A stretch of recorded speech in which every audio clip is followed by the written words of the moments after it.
Welcome to Jesus Changes Everything, a daily podcast dedicated to providing a fresh look at the ancient and glorious truth that Jesus not only reigns, but is busy about the business of bringing all things under subjection, that celebrates the wonder and the glory that he has been given all authority in heaven and on earth.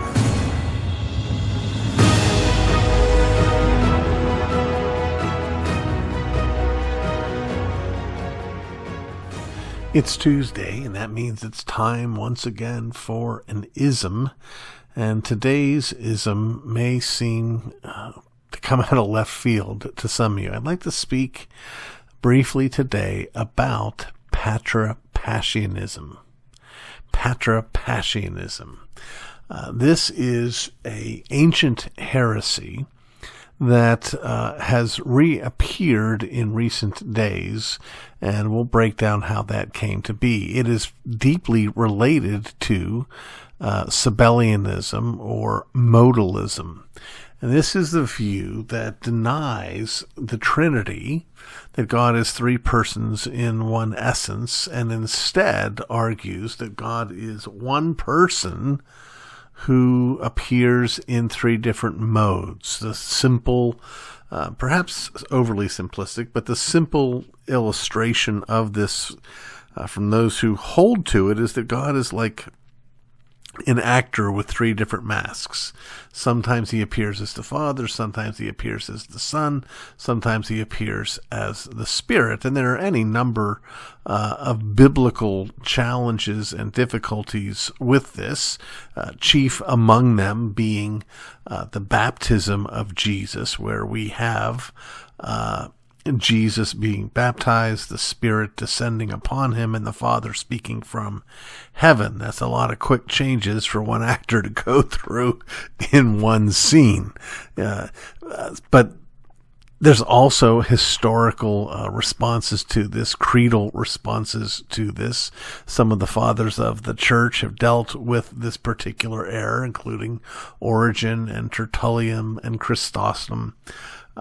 So it's been rejected pretty well across the board. And one of the reasons for that is it just doesn't make any sense. If Jesus and the Father are the same person, then how do you explain the dealing with the wrath of the Father in the suffering of the Son? That is, if they are the same person, then the incarnation is not the Father sending the Son, it's the Father sending himself. And so there's no one's wrath being dealt with in the death of Jesus. That's, by the way, where it comes from. Patripassianism simply means Father suffering. So that's how it ends up affirming that because these are the same person, you can't say, well, the Father poured out his wrath on the Son, though that is precisely what Paul says in Corinthians. So that's a good reason to reject it, but you might think I'm never going to see it unless I get in a time machine. Well, you don't have to get in a time machine to run into Patripassianism. In fact, it is front and center in one of those works that has made the rounds often in the fringes of the evangelical church, coming from outside the evangelical church, but nevertheless, because of its popularity and because of our theological sloppiness, it can become popular inside the evangelical church. I'm speaking specifically about that book called The Shack. Now, I have not read The Shack. In fact, I don't even remember the name of the author of The Shack. But I do remember the basic gist of it, that this is a book, a work of fiction that describes a conversation between someone who is in the crisis of faith inside this shack with God, who comes and appears in the figure of an older woman. And in the course of the conversation between this doubter and God, the doubter makes the argument, or tries to make the case, that God does not have and has not had the experience of suffering, at which point, and I know it's confusing, God the Father / Mother, it is God the Father, but he's appearing in female form, raises up his sleeves, her sleeves, and shows the scars from the crucifixion. Now, I'm perfectly happy to grant that overall in our day, our propensity is to underestimate or underemphasize or undervalue the oneness of the members of the Trinity. That we are less likely to be modalists and more likely to be tritheists, believing in three gods and seeing the unity of the Godhead as something as ephemeral and not ultimately significant as only being about a unity of purpose, a unity of will, even a unity of material. That is, in the same way that a fork and a knife and a spoon may all be made out of stainless steel.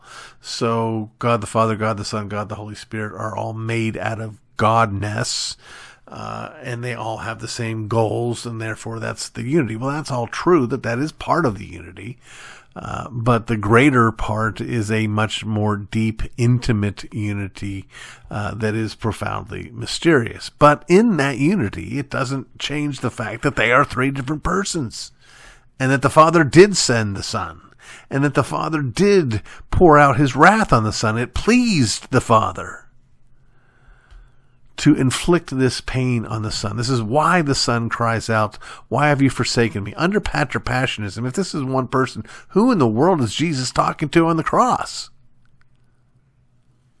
Doesn't make any sense. It doesn't add up. It's not going to come at you like a full-blown heretical movement like it did back in the first 500 years of the church, but it does crop up. So keep your eyes on the alert.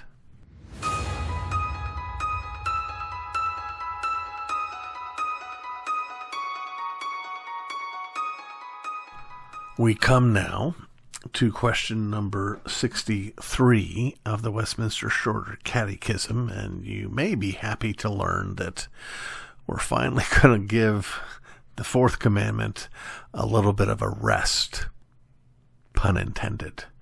We're moving on at this point to what the Westminster Divines had to say about the fifth commandment, and their first question is a pretty simple one. They ask, which is the fifth commandment? The answer they supply for us is, the fifth commandment is, honor thy father and thy mother, that thy days may be long upon the land which the Lord thy God giveth thee. Honor thy father and thy mother, that thy days may be long upon the land which the Lord thy God giveth thee. Now, I've mentioned in this series in the past that there is a danger. I understand the value of it, but there is a danger that comes when we use shorthand with actually God's word anywhere, but here as well. If I ask your average layperson what is the fifth commandment, if they were able to answer at all, they would probably say something like, honor your father and your mother, which is a great start to the answer of the question, but it's leaving out something profoundly significant. Why do we honor our father and our mother? Well, here God gives a promise connected to this command. Now, I want you to understand it would be what we call a proverbial promise. And by proverbial promise, what we mean is that it's not it's not a quadratic equation where if you punch in honoring your father and your mother every single time, what will come out the other end is long life on the land. There are certainly people who have honored their father and mother better than I have, who have died younger than I have. That's not the point. A proverbial promise is like a proverb. A stitch in time saves nine. What that means is that when you do your work carefully and diligently and slowly, you're going to save yourself the trouble and the hardship and the wasted time of having to go back and fix it. But sometimes, a stitch in time may only save you 7. Sometimes a stitch in time may make you miss your deadline. So, but the principle is a general one, and so it is here. But I don't want us to miss out on the promise simply because it's a proverbial promise. It's a real promise. Our days may be long in the land that the Lord God gives us. This is where we find blessing. I wonder what would happen if the Christian church would simply agree with this. One of the ways I'm persuaded that the church is at its most worldly is not only in how it measures a successful life, but how it believes a successful life is secured. I remember when I was in junior high school and my parents were persuaded that I needed to go to a private school because the local school where I lived was just so subpar that I wouldn't be able to get a good education. And they were trying to sell me on this concept. And they said, look, you go to a private school with higher standards and harder work, and that will enable you to get into a better, more competitive college, like an Ivy League college. And if you get into the Ivy League college, and it'll be harder and it'll be more difficult, you can get from there into a better, high-level, competitive graduate school.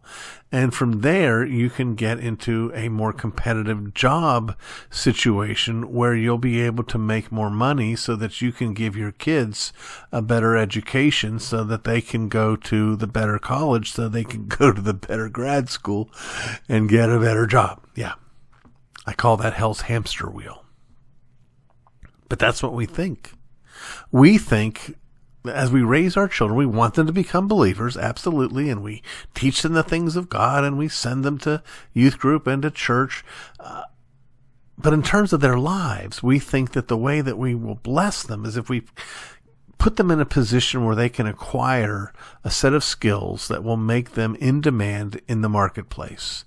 And that's what secures their future. Except that's not what God says. God says if you honor your father and your mother, then it will go well for you in the land that God is giving you. What if we taught our children that? What if we believed God, that his pattern and his calling and his promise is true, and this ridiculous school to work to school to work to school to work thing is not the pathway to a good life? Well, our fathers, the Puritans, who gave us the Westminster Shorter Catechism, are going to invest more time and more energy in unpacking the meaning of this command. So we're going to come back to it next week and the week after that, and maybe some more after that. I'm not sure. But for now, I want you to think on these things. I want you to remember not just the command, but the promise as well.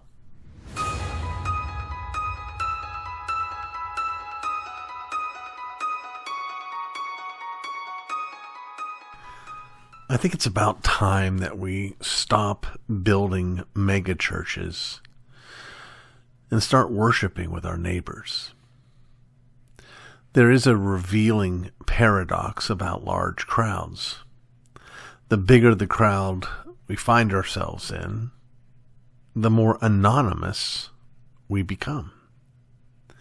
The man who lives in a high-rise apartment building in a metropolis is more invisible than a rural farmer living on a 100-acre farm, which is one reason that megachurches are so popular in our day. They provide an opportunity for the believer to come and consume his Christian faith in relative anonymity. If he misses a Sunday or 10, no one will ever notice. The consumer in this context can take in the finest music, vibrant preaching, and a plethora of programs. What tends to be lacking is what is most needful: connectedness and accountability. There are, of course, any number of advantages that come with large churches, and there are dangers that come with small churches. With respect to large churches, they tend to be, relatively speaking, in a strong financial position. A large church can send out missionaries without, in turn, requiring that missionaries visit dozens of churches to raise their support. Large churches can build glorious buildings that remind worshipers of the glory of God and remind those outside the church of the presence of the church. For all these advantages, however, they too often, not always, but too often, fail to create disciples. First, large churches tend, not always, but tend to embrace a market perspective. They not only adopt a business mindset, but cater to the consumer mentality of the layman. Programs become benefits the church offers. Locations are chosen for convenience. What is lost is the opportunity to worship with our neighbors. With what used to be known as the, quote, parish system, Christians met at the church close to home.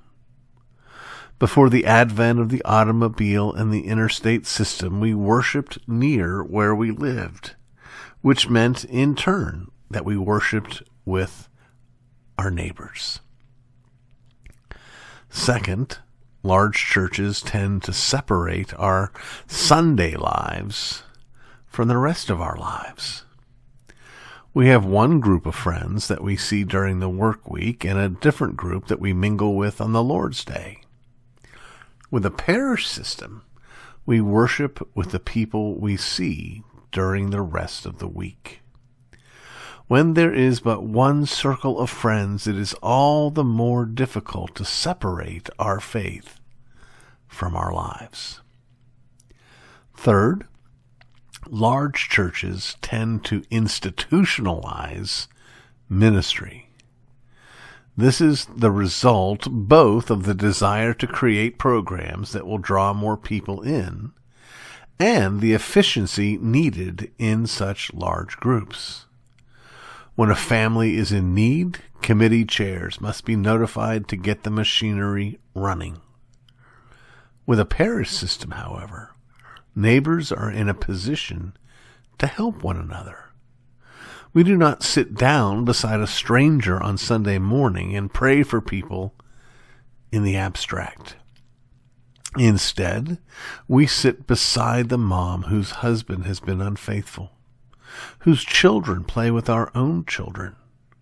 We know about her need for firewood because we actually visit her house from time to time. Megachurches are built on anonymity.